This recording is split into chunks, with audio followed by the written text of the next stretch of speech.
আমি আমার গার্লফ্রেন্ডের সাথে ছিলাম, বেড থেকে উঠে চলে এসেছি।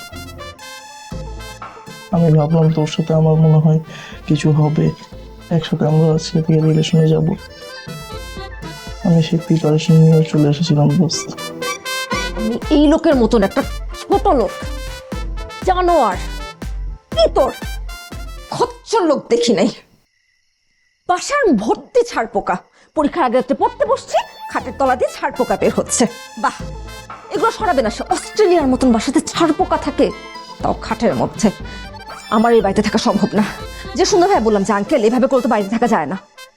রিপ্লাই, তোমার মতন একটা বেয়াদব মেয়েকে আমার দরকারও নাই। আপনি বের হয়ে যান, আর যদি থাকতে চান এইভাবেই থাকেন। আসছি, বের হয়ে আসছি, মুখের উপর বান্ডেল গুলা ছুড়ে দিয়ে আসছি। দেখছিস, তোরও মন খারাপ হয়ে গেছে না? থাক দোস্ত, মন খারাপ করিস না। দোস্ত, আমার তো তোর জন্য মন খারাপ হয়নি। তুই এই রাত 2:30 বাজে আমাকে ডেকে এনেছিস বাসা চেঞ্জ করার জন্য। আমি আমার গার্লফ্রেন্ডের সাথে ছিলাম, বেড থেকে উঠে চলে এসেছি। আমি ভাবলাম তোর সাথে আমার মনে হয় কিছু হবে, একসাথে আমরা আজকে থেকে রিলেশনে যাব। আমি সেই প্রিপারেশন নিয়ে চলে এসেছিলাম দোস্ত।